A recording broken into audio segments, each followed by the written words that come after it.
Hi people, how you all doing? Welcome and welcome back to the channel. It's Sandra here and I'm back again with another video schooling college students about merit-based hiring, okay? Schooling college students on merit-based hiring. This is going to be my first time getting into this. And with that being said, people, let's just hop right into the I video. want to talk to you about the most is affirmative action and DEI. And in these videos, you have said, quote for quote, white males have high test scores, white males shouldn't have to be penalized. You did acknowledge and say that people of color come from lower socioeconomic backgrounds that do not prioritize education much. But instead of making a suggestion on how to help those communities and continue to build those communities up, you continue to say that our institutions are becoming less excellent. And I'm confused as to what your definition of excellence is. Is that because white males aren't necessarily, in your opinion, getting accepted as in a higher rate, even though they technically are, because 41% of college admitted students are of the white race? It should be higher than that, yeah. Based on what? Where are you getting the statistic? I just want to understand. It's a good question. The Supreme Court did a whole case on this, and it ruled against affirmative action, and we saw the books of Harvard. So I don't want to cut you off. May I know for future reference so I can understand where you're coming from and get more context, could I know the Supreme Court case? Yeah, so the name, 2.5 years ago, I think it was something out of California. Someone look it up. You could use Grok or ChatGPT. If somebody could please look that up for me. Thank you. So we saw the data out of Harvard. Harvard was the test case, and effectively, approximating, but a white male had to get about a 30% higher test score to even be considered than an equivalent black student. And when was this? Over 30 years. Yeah, I think so. Yeah, I think so. So basically, for a black student, they could do 30% worse on their standardized scores than an equivalent white student. And you don't think that has any outside factors to do with it? Well, that's not the point. The point is whether or not. But how is that not the point? Because I don't believe we should accommodate based on outside factors. You do.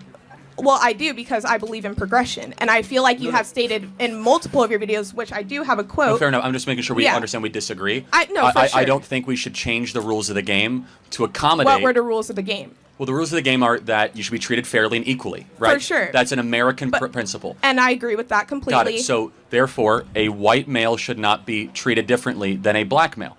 But when you come from a different... Doesn't matter. Equal treatment or not. It's not whether or not you were said mean things when you grew up or whether your dad was a gangbanger. Doesn't matter. Well, I'm not saying that's not the outside factors I'm talking about. It doesn't matter what the outside factors are. But can I explain where I'm coming from? But understand, I'm going to finish and I'll let you talk. Okay, of Equal course. treatment is regardless of any sort of sob story you could put on before it. Equal treatment. Test score, test score. And I completely agree with that. But I also come from a predominantly white town, so I understand what you're trying to say. In my district, we have so much funding, and I live in the Florida Keys, so there's a lot of funding that comes to my school. And you can drive 30 miles north and you end up in Homestead, where they have a fraction of the funding that we have, and they don't have as much of the same testing instructors and people to help them, and have as much of the same outside resources. And then you can keep going another 30 miles and you end up in Miami, where all the private schools are, and they get even more funding than where I come from. Obviously I ended up where I am today because I continue to push through, and I didn't let any outside factors affect me. But at the end of the day, I kept going, and some people don't have that same ability. And I also it doesn't. Again, first of all, in Florida, every public school gets the same amount of money. Okay, there's an equal funding across the board. But you also get donations from the people in your community. Fair enough, but Florida has... And I know for a fact that my community gets many donations. Florida has the most... You could use equitable funding structure of any school, and has universal school choice, basically. So that's number one. Number two, explain to me why, when we're admitting people for a job, should it just be what's on that piece of paper, or should race play into the factor? So I know that your argument is mediocrity. I forgot. I don't mediocrity. Okay, yeah, and I know that, and I also believe in quotas as well. But I don't think that it should be one and one, but they should go hand in hand. Because at the end of the day, if I have just as good as a resume as somebody next to me, I wanna understand where you're getting that jobs are just taking people because they're a woman, because they are black. I just want to see. and I understand what you're trying to say because of course, with affirmative action and DEI, that does give them an upper hand. But where does it say that you take somebody just because of that color? All over the place. Capital Street Partners back in the summer of 2022 said that they will not hire white men for internships. That's one example of thousands I could give. But because of how many people are in there, how many people in position? Because they wanted to be. Again, that's irrelevant. It does not matter if you have an internship and everyone is a white man. If they're all qualified, that's great. It doesn't matter if they're all Asian or all black. It should be what merit qualification gets the people into that position. And of course, but if this, say the school only wanted white people to attend. No, good, like excellent qualified people. And if they end up majority white, who cares? Why does that matter? I don't think that matters. I'm saying that affirmative action. No, you are saying it matters. I'm saying that, but I'm not saying for the white male or the black race or the Asian race or the Indian race, or understand what I'm saying? I'm saying that it works in favor for any race and any sex. It works, and it does 1,000%. And I don't understand where you're getting that information. It is anti-white racism that was in the fiber of our laws that is now getting away thanks to President Donald Trump. Where if you were a white man, especially to apply for internships, jobs, going to college, that it was significantly harder to get those jobs, to get into those practices, because there were quotas that made it easier for people of other skin colors with lower standards to be able to get those positions. We agree there's only so many slots in a college, right? There's only so many positions in an internship. It's a limited supply. I completely agree. It is scarcity. So when you have a scarce resource, you have to decide how you're going to divvy up that scarce resource. For sure. In a DEI model, they're going to say, okay, we're not going to do any more than 30% white, and then we'll do 15%. And so you kind of come up with these quotas. Therefore, they end up saying, well, what happens if the 15% black is not qualified? They don't care, which ends up happening far too often. Or what happens if the... Can you give me examples of cases? Yeah, air traffic control is actually a really good example. We now have all the documents that show that we went on a hiring spree to have more black air traffic controllers. There's a huge lawsuit about this, 15, 16, 17, where the standards for air traffic control have dropped so dramatically, and you're kind of seeing some of the effects of that, potentially. And again, it's in almost every single corporate practice, every single college institution. But it just kind of comes down to more of a moral argument that I have, which is that if you have something based on merit, I don't care if it's all black, all Asian, all white. It's an excellent group is what I want, not a diverse group. I care about excellence, not diversity. Because I do not believe diversity is a strength. I believe unity is a strength. I believe the pursuit of higher purposes is a strength. Does that make sense?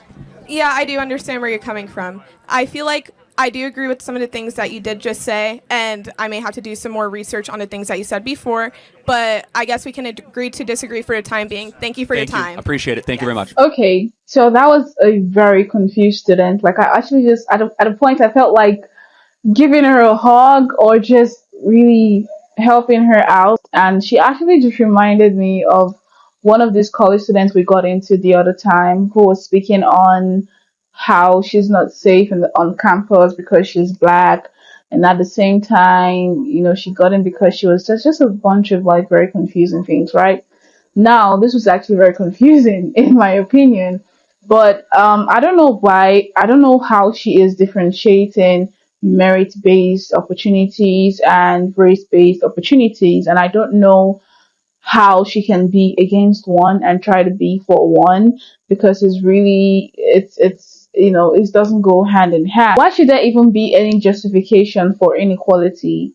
Like, if you need, like, certain times I see some job openings and I see people asking for a specific gender or specific race or specific country, and they would say for this balancing, they'll be like, oh, for gender balance or for race balance or for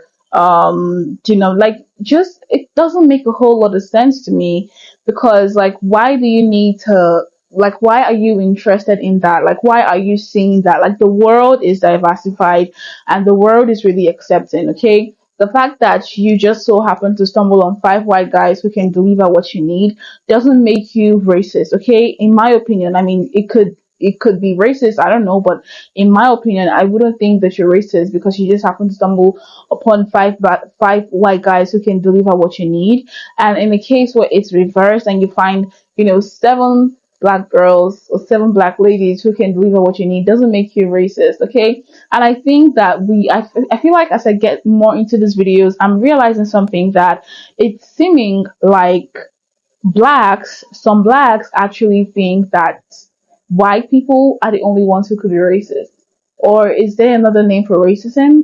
If like it's not, the white people who are being racist. I think that is what I am realizing. I may be wrong, correct me if I'm wrong, okay? But it's seeming so based on these videos that I think certain black people think that, all the white folks are doing all the racist things, all the white folks are racist. And it's not really seeming that way because I see a lot of people come on here, like a lot of black people, like there are a lot of nepotism in the world and it's coming from the black people, it's coming from those black folks, and you don't even see people talking about it. You don't even, it seems like you don't even see people acknowledging or even realizing that this is what is going on, and nobody is talking about it, right? But when the case is reversed, people come in here to, try to justify, try to request for so much more than they should be given. Like, Charlie just gave her the energy that was needed because that was just it, to be honest. Like, Charlie just gave her the energy that was needed. Like, there should be no excuse for inequality. Like, why should there be? Because that is the whole principle. That is your motto, and that is what you and every other citizen try to abide by. So, why should there be some other just like why? Like, if there is a justified reason, maybe I would understand, but there's no reason so far that has been justifiable to me. So I'm just like, it's total BS in my opinion. But what do I know? I truly do not know. I truly do not know a lot. Hence, part of the reason why I'm here doing this video, because I'm very open to knowing what y'all think about this. Okay, so please do share your thoughts and opinion with me. What do you really think about this lady's arguments? Like, is it given? Because it's not really giving me a lot, to be honest. But we did get into this as always, and thank you all so much for joining me. Do all to keep on staying safe and healthy, and on to the very next one. Hopefully we will get to convey here and yeah, put our heads together. Please do not hesitate to put down your comments. I'm really gonna appreciate it. So bye.